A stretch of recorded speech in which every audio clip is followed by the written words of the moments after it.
Palavra da Verdade, com Hernandes Dias Lopes. Eu peço que você então abra sua Bíblia comigo, por gentileza, no Evangelho de Jesus Cristo, conforme o relato de Marcos.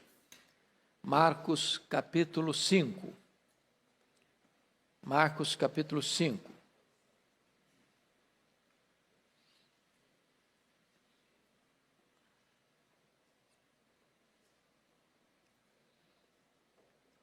Começaremos a leitura com o versículo 21. Marcos 5, começando com o verso 21. O pedido de Jairo. Está escrito: tendo Jesus voltado no barco para o outro lado, afluiu para ele grande multidão, e ele estava junto do mar. Eis que se chegou a ele um dos principais da sinagoga, chamado Jairo, e vendo-o, prostrou-se a seus pés, e insistentemente lhe suplicou: minha filhinha está à morte, vem e impõe as mãos sobre ela, para que seja salva e viverá. Jesus foi com ele. Agora vamos seguir a leitura no verso 35. Falava Jairo ainda, quando chegaram alguns da casa do chefe da sinagoga, a quem disseram: tua filha já morreu, por que ainda incomodas o mestre? Mas Jesus, sem acudir a tais palavras, disse ao chefe da sinagoga: não temas, crê somente. Contudo, não permitiu que alguém o acompanhasse, senão Pedro e os irmãos Tiago e João. Chegando à casa do chefe da sinagoga, viu Jesus o alvoroço, os que choravam e os que pranteavam muito. Ao entrar, lhes disse: por que estáis em alvoroço e chorais? A criança não está morta, mas dorme. E riam-se dele. Tendo ele, porém, mandado sair a todos, tomou o pai e a mãe da criança e os que vieram com ele, e entrou onde ela estava. Tomando-a pela mão, disse: Talita cumi, que quer dizer: menina, eu te mando, levanta-te. Imediatamente a menina se levantou e pôs-se a andar, pois tinha 12 anos. Então ficaram todos sobremaneira admirados. Mas Jesus ordenou-lhes expressamente que ninguém o soubesse, e mandou que dessem de comer à menina. Amém? Eu quero meditar com vocês hoje sobre o seguinte tema: Jesus, a esperança dos desesperançados. Se existe uma palavra que tem sido manchete nos nossos dias, é desesperança. A sociedade humana está cheia de desesperança. Desesperança na política, desesperança na economia, desesperança com a ciência, desesperança com as estruturas sociais, desesperança por causa de alguns dramas pessoais. O ser humano está assim. E é curioso que quando Jesus trata deste assunto, todo o contexto revela de forma eloquente para nós como Jesus pode, nesse cenário cinzento, tumultuado, erguer-se como a nossa esperança. Se vocês perceberem, no finalzinho do capítulo 4, os discípulos estavam desesperados, na iminência de um naufrágio, com a morte mostrando para eles a sua carranca. E quando eles estavam no auge do seu desespero, eles recorreram a Jesus. E Jesus repreendeu o vento, Jesus repreendeu o mar, fez-se grande bonança, e Jesus os arranca do torvelinho da desesperança, dando-lhes segurança, proteção e paz. Mas quando você abre este capítulo 5 que lemos agora, Jesus após aquela tempestade, desembarca do lado oriental do lago, do lado leste do lago, numa região gentílica, a região de Gadara, e lá tem um homem, enjeitado da família, enjeitado da sociedade, nu, se ferindo com pedras, louco, desvairado, furioso, tomado por uma legião de demônios, um caso perdido, a maquete da desesperança. E Jesus vai ali para libertá-lo, para curá-lo, para transformá-lo, para perdoá-lo, para salvá-lo e para fazer dele um missionário para a sua terra. Logo em seguida, Jesus pega o barco e atravessa para o outro lado, o lado ocidental, onde Jesus vivia, às margens daquele lago, em Cafarnaum. E quando Jesus chega, tem uma grande multidão. E no meio dessa multidão tem uma mulher, que há 12 anos enfrenta um problema de hemorragia, gastou todo o seu dinheiro com a medicina, com os médicos, e nada melhorava, ela estava indo de mal a pior, ela estava se desidratando, se esvaindo em sangue, empalidecendo a cada dia, não havia mais esperança para ela na ciência, na medicina, e ela pensou, se eu apenas tocar a orla das vestes de Jesus, eu ficarei curada do meu mal. E ela então, furtivamente, secretamente, se aproxima, porque ela não podia, em virtude da hemorragia, viver em comunidade. Isso significava que ela estava impura, cerimonialmente falando, mas ela vai, toca na orla das vestes de Jesus, e imediatamente a hemorragia é estancada, e ela se sente curada. Mas agora, enquanto Jesus está no meio da multidão, antes dessa mulher tocar em Jesus, chega o chefe da sinagoga, o Jairo. Um homem com posição, um homem com poder, um homem com influência, mas ele tem uma única filha. Ela também tem 12 anos, e ela está à morte. E certamente Jairo já havia buscado todos os recursos possíveis, e quando não tem mais saída para ele, ele recorre a Jesus, se prostra diante de Jesus, diz: Senhor, vai comigo na minha casa, põe as mãos sobre a minha filhinha, e ela ficará curada. Eu imagino que Jairo está com tanta angústia, e Jesus começa a ir com ele, quando surge o problema dessa mulher, e Jesus para: quem me tocou? Aparentemente uma pergunta impertinente, tinha uma multidão acotovelando Jesus. Os discípulos chegaram a repreender: Senhor, está todo mundo te tocando, está todo mundo te encostando, e tu perguntas quem me tocou? Ora, claro, todo mundo está te tocando. Jesus: não, mas alguém me tocou porque eu senti que de mim saiu virtude, poder. E Jesus para aquela jornada com Jairo, agravando a sua dor, aumentando a sua ansiedade, agravando o seu sofrimento. Quando chega alguém e diz: por que incomodas ainda o mestre? A tua filhinha acabou de morrer.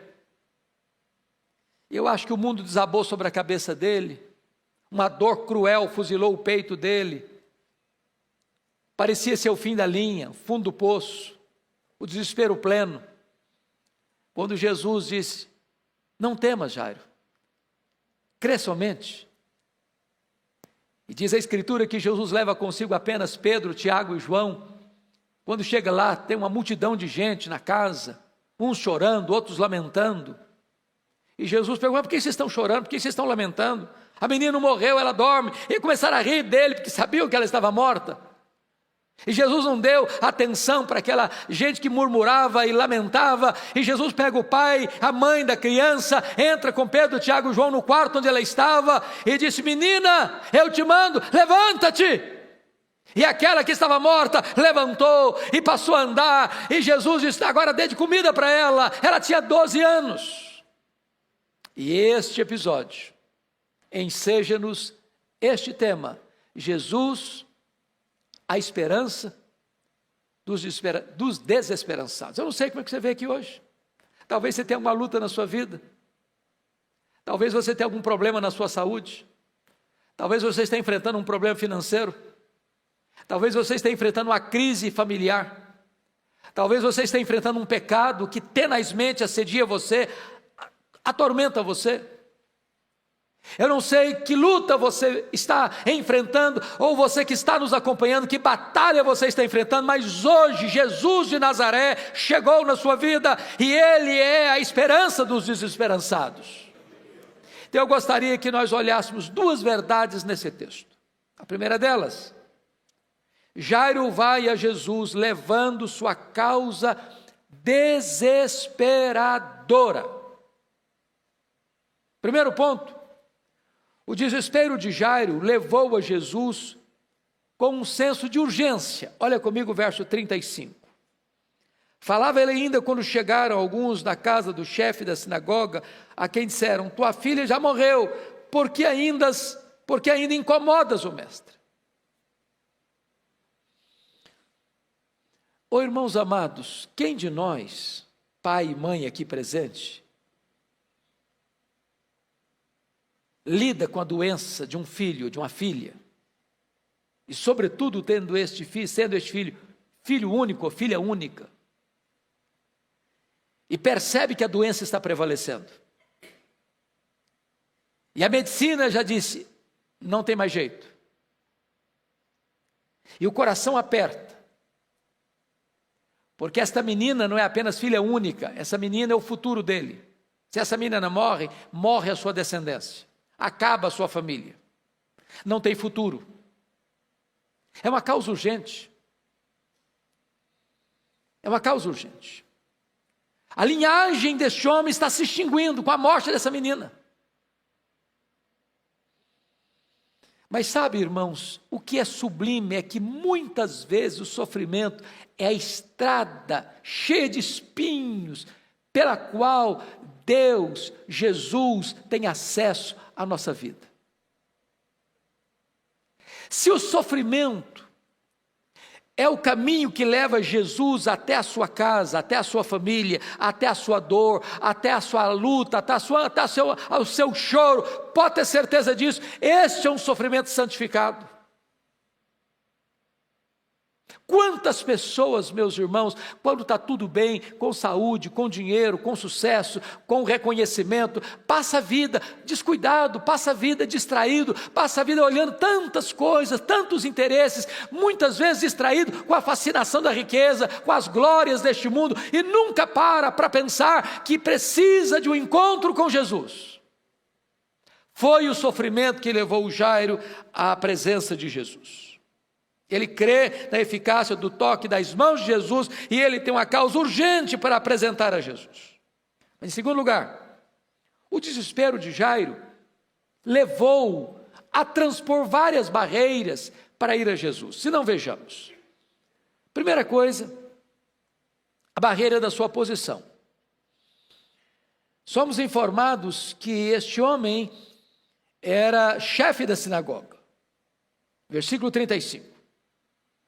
A sinagoga, vocês bem sabem que foi criada no período do cativeiro babilônico. Israel foi levado, Judá foi levado para a Babilônia, 70 anos, não tinha templo, não tinha sacerdotes, não tinha sacrifícios, não tinha os rituais. Então, eles criaram a sinagoga, que era uma espécie de escola, para eles estudarem a lei de Deus. Mais tarde a sinagoga veio se transformar não apenas um lugar de leitura da Bíblia, de mensagem da palavra, mas um lugar também de ensino, de aprendizado, que teve mais influência do que o templo, porque as sinagogas se multiplicaram não só em Israel, mas também em todas as províncias do Império Romano, e foi a cabeça de ponte para Paulo começar o seu trabalho missionário nas diversas viagens missionárias. O chefe da sinagoga tinha muita influência na comunidade, ele era a pessoa mais respeitada na comunidade, ele era o líder espiritual mais respeitado da comunidade, e agora o líder da comunidade precisa ir a Jesus. Agora veja você que a sua posição religiosa, social, econômica não o livrou do sofrimento. O sofrimento não fica do lado de fora, não importa se você mora num palácio, ou se você é um grande cientista, ou se você é a pessoa mais rica. O problema chega, a dor chega, a enfermidade chega, e chegou na casa de Jairo. A morte vem nos palácios e nos casebres, aos chefes e aos servos, aos ricos e aos pobres. E de certa forma, o Jairo se despoja dessa glória dele, dessa honra dele, dessa posição dele, e ele vai e se prostra aos pés de Jesus. Eu não sei se vocês já perceberam que às vezes a posição que um homem ocupa é um obstáculo para ele se humilhar. Pensa comigo no Naamã. Quando Naamã foi para Israel para ser curado da lepra, e quando ele chega, ele imaginava que Eliseu ia recebê-lo com honras. Aliás, ele era um chefe de Estado. Ele era o ministro da defesa de um grande país. E Eliseu diz, vai lá, manda falar lá para o Naamã se mergulhar 7 vezes no Jordão. Mas não é possível, o camarada nem me recebeu. Se é para mergulhar em rio, tinha rio melhor do que esse Jordão aí. E ele ficou irritado. Por que ele ficou irritado? Porque ele era um cara importante e achava que todo mundo tinha que ver a importância dele. E tem horas que a posição que você ocupa, o dinheiro que você tem, a posição que você ocupa, pode ser um obstáculo para você se humilhar diante de Jesus. Mas por que o Eliseu mandou o camarada mergulhar no Jordão 7 vezes? Por quê? Por uma razão simples. Para ele mergulhar, ele tinha que tirar todo aquele aparato da armadura que ele usava. E sabe o que está por trás daquele aparato? A lepra. Escondia isso da nação dele. Enquanto o homem não se despoja daquilo que acha que é tão importante para a sua vida, não tem jeito de ele se curvar. Não tem jeito de ele se curvar. Naamã teve que fazer isso. Jairo teve que fazer isso. Segundo lugar, a barreira da oposição dos líderes religiosos. Se você virar uma página só da sua Bíblia aí, aliás, 2 páginas de onde você está, no capítulo 3, versículo 6, já estava existindo uma conspiração dos fariseus, dos escribas, com os herodianos, contra Jesus, para tirar-lhe a vida. Em outras palavras, Jesus fez uma cura numa sinagoga, lá no capítulo 3 de Marcos. O homem da mão ressequida, era sábado. E Jesus quebrou alguns protocolos da tradição de Israel, para mostrar que ele era o Senhor do sábado, ele era maior do que o sábado. A partir dali, Jesus começa a ser perseguido. A liderança religiosa maior de Israel está procurando ocasião para matá-lo, e Jairo sabia disso. E foi nessa mesma região e nessa mesma sinagoga que o homem da mão ressequida foi curada, e foi nessa mesma região que Jairo morava. Então Jairo sabia que se ele fosse Jesus, Jesus já era persona não grata para a liderança religiosa. Ele estava batendo de frente com a liderança de Israel.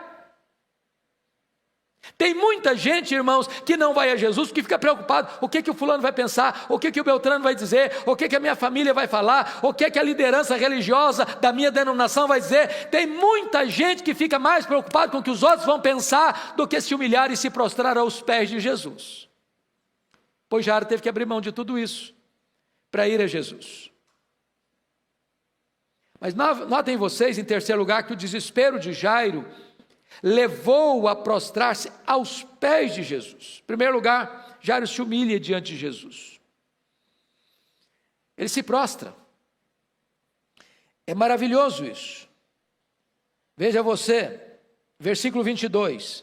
Eis que se chegou a ele um dos principais da sinagoga, chamado Jairo, e vendo-o, prostrou-se aos seus pés.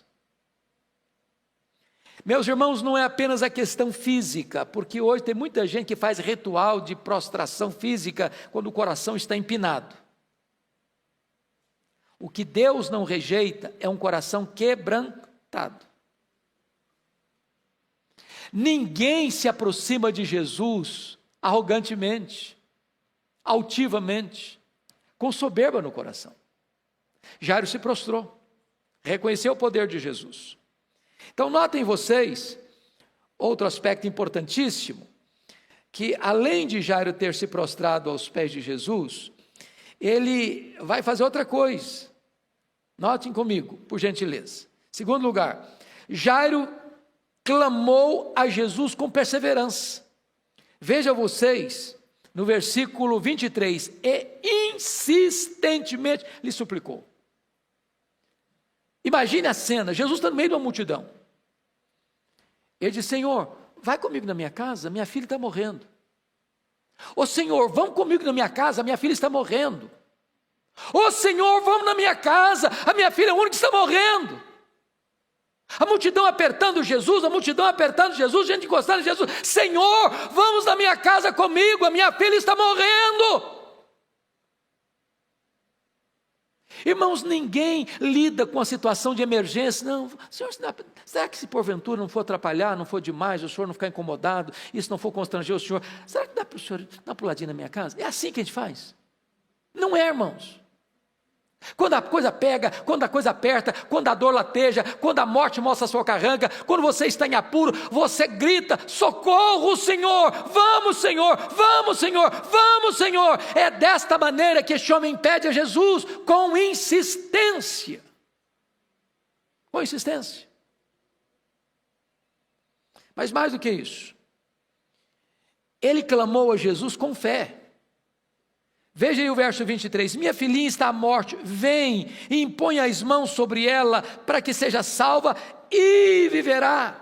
Ele não chega com dúvidas, ele não chega com incertezas, ele não chega cheio de milindres, nem chega cheio de incredulidade. Ele chega na convicção de uma coisa: Jesus é a resposta para o seu problema, Jesus é o médico para a doença da sua filha, Jesus é aquele que pode trazer esperança para o seu desespero. Oh, amados, e Jesus é de fato a esperança dos desesperançados. Eu não sei qual o tamanho do seu problema, eu não sei quanto tempo tem esse problema, eu não sei quão profundo é esse problema, eu não sei quantas pessoas são atingidas por esse problema, eu não sei quanto você tem chorado por esse problema, quantas vezes você tem orado por esse problema, mas saiba de uma coisa: Jesus de Nazaré está aqui hoje e Ele é a solução para este problema.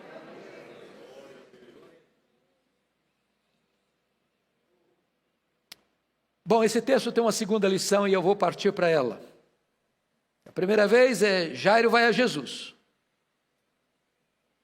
Agora a segunda lição é: Jesus vai com Jairo, levando esperança para o seu desespero. E eu chamo a sua atenção para alguns pontos aqui. Primeiro, quando Jesus vai conosco, nós podemos ter a certeza de que Ele se importa com a nossa dor. Preste atenção nisso. Talvez seu amigo mais próximo não consiga se solidarizar com você na sua dor. Talvez seu cônjuge não consiga entender a sua dor. Talvez seus filhos, seus pais, seus amigos não conseguem sentir a sua dor. Mas quando Jesus caminha com você para a sua casa, pode ter certeza disso. Ele sabe onde você mora. Ele conhece o seu nome. Antes que você fale para ele do seu problema, eu já tenho o diagnóstico do seu problema nas mãos. Ele é compassivo e misericordioso. Ele sabe o que você está passando. Ele conhece as suas lágrimas nas madrugadas insônias. Ele conhece seus gemidos que não conseguem ser articulados em palavras.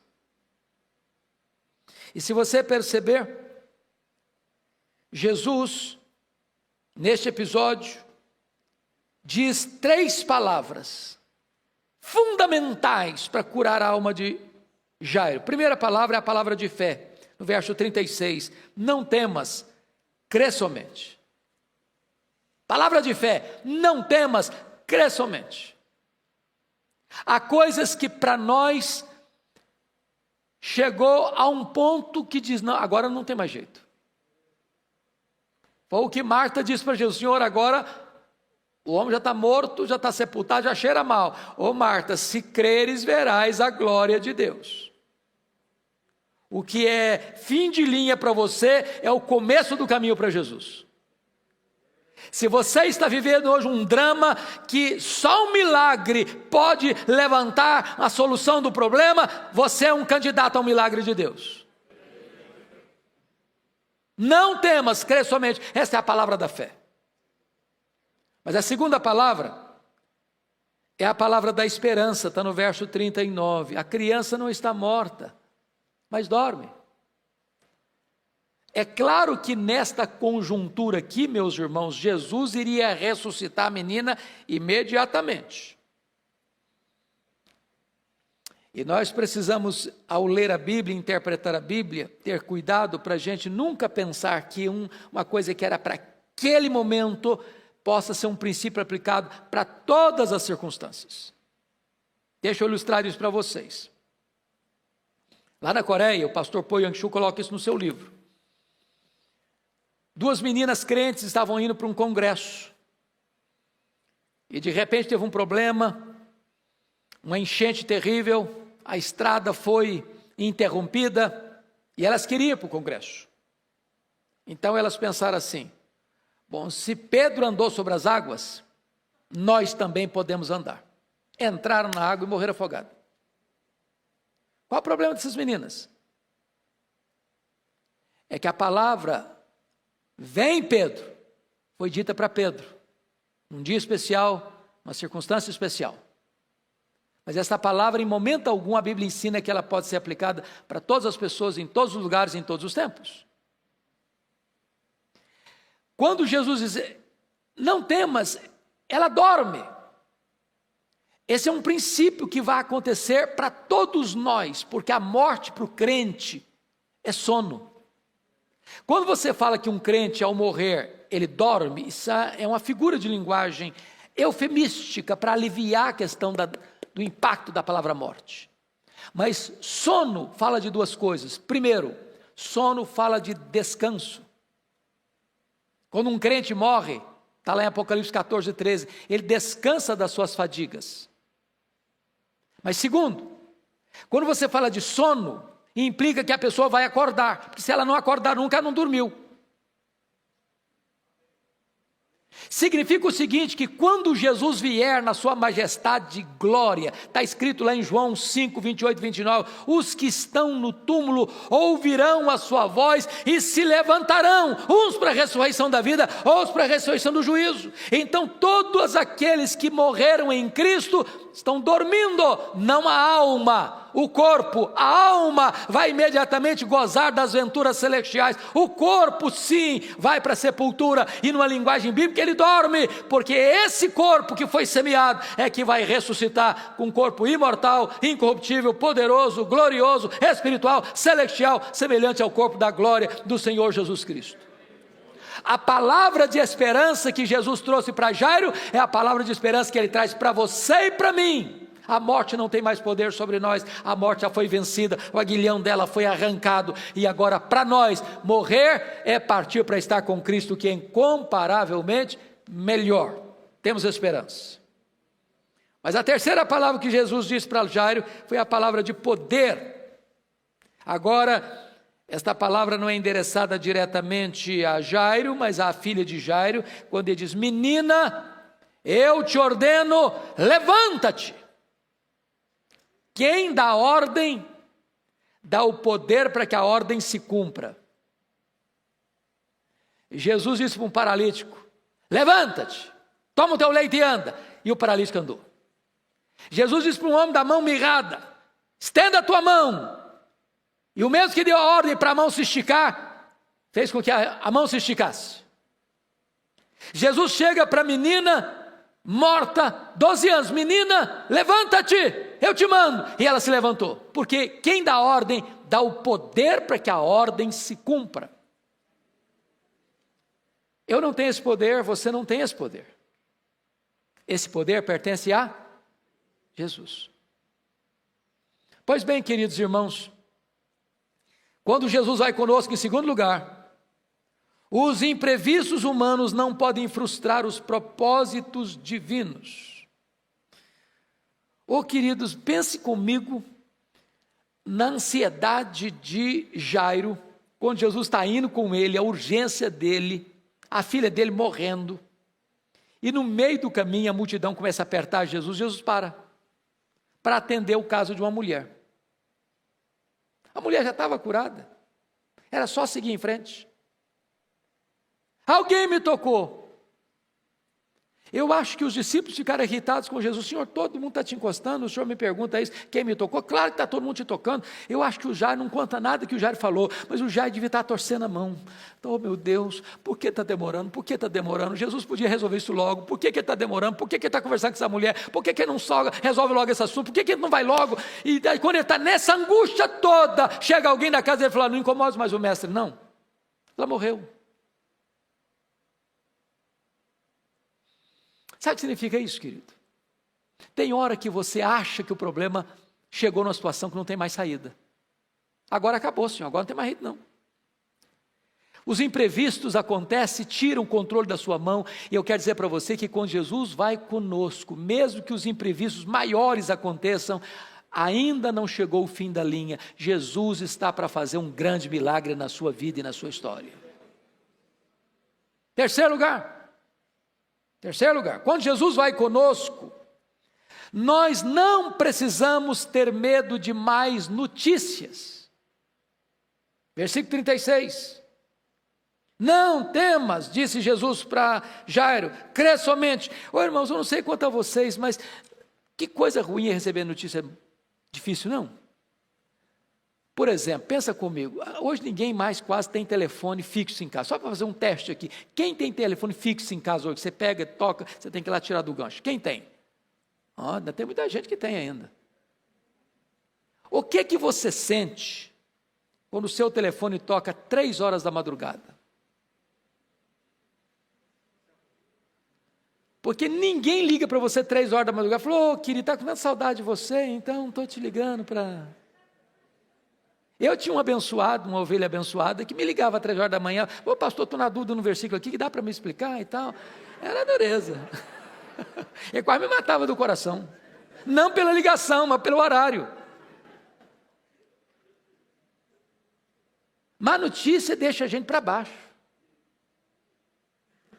Porque quando você recebe uma notícia dessa, seu coração dispara. Imagine como é que ficou esse pai. Não incomoda o mestre mais não. Agora não tem mais jeito não. Agora não precisa vir mais não. Agora também já passou da hora. Agora é tarde demais. Agora o problema não tem mais forma de resolvê-lo não.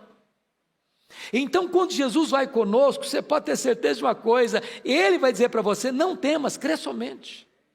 O problema é insolúvel para você, para mim, disse Jesus, não, eu sou a solução, eu sou a ressurreição e a vida, para mim não há limitação de poder, para mim não há limitação de misericórdia, então eu tenho todo o poder, eu tenho toda a misericórdia, e é para a sua casa que eu vou, e é para a sua casa que eu vou chegar, para mudar o cenário de tristeza em alegria. Quarto lugar,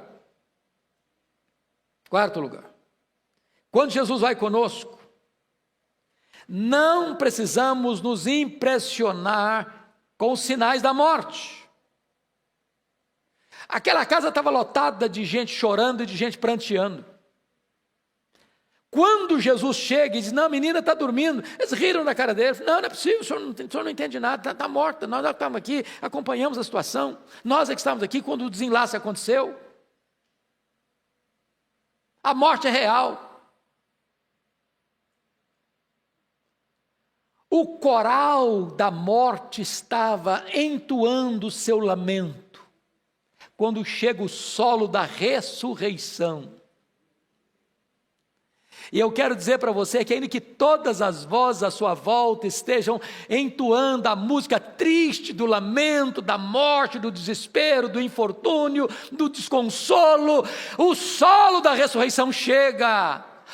Aquele que é a ressurreição e a vida chega, aquele que é o Salvador chega, aquele que é o Libertador chega, aquele que perdoa pecados chega, aquele que restaura o caído chega, aquele que traz esperança para o desesperançado chega, e Ele está aqui hoje para restaurar também a nossa vida e a nossa sorte. Quinto lugar, quando Jesus vai conosco, a morte não tem a última palavra. Ô irmãos, a Bíblia diz que a morte é o rei dos terrores e o último inimigo a ser vencido. Mas não importa se a morte é o rei dos terrores, porque Jesus é o rei dos reis. A morte não tem a última palavra, o túmulo não é o nosso último endereço. A morte já foi vencida. O poder da morte já foi quebrado. Jesus entrou nas entranhas da morte, arrancou o aguilhão da morte, matou a morte, para que ela nunca mais ressuscite.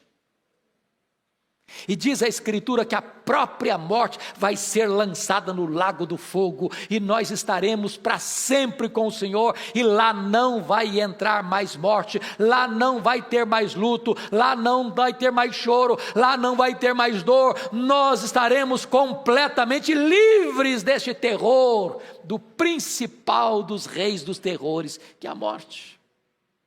O que é morrer agora para um crente? Diz a Bíblia que morrer para um crente é deixar o corpo e habitar com o Senhor. Morrer para um crente é partir para estar com Cristo, o que é incomparavelmente melhor. Morrer para um crente é uma bem-aventurança. Morrer para um crente é precioso aos olhos de Deus. A morte não tem mais o veneno para nos destruir. A morte já foi destruída pelo Senhor Jesus Cristo. Ela não tem mais a última palavra. Mas finalmente, queridos, finalmente, quando Jesus vai conosco, o choro da morte é transformado na alegria da vida. Olha comigo o versículo 42. Imediatamente a menina se levantou e pôs-se a andar, pois tinha 12 anos. Então ficaram todos sobremaneira admirados. Eu fico imaginando a cena de alegria do Jairo, da mulher dele, daqueles discípulos, de Jesus encostar bem na cabeceira da cama, dizer: ei menina, está na hora de levantar, levanta. E a morte soltou as garras da menina. Ela acordou. Ela se levantou. Ela andou. E Jesus disse: agora dê comida para ela. A tristeza foi embora. O lamento foi embora. O choro foi embora. A alegria voltou. A desesperança cobriu a cara de vergonha e bateu em retirada, e a esperança entrou garbosa naquela família, e um gozo inefável tomou conta daquele lar. Talvez hoje você entrou aqui com a tristeza na alma, com a dor no coração, alguma sombra espessa lá na sua casa, e você com urgência está trazendo o seu assunto a Jesus nessa noite. Ele está aqui. Ele é o mesmo, Ele tem o mesmo poder, Ele tem a mesma compaixão, e hoje Ele pode fazer algo extraordinário também na sua vida.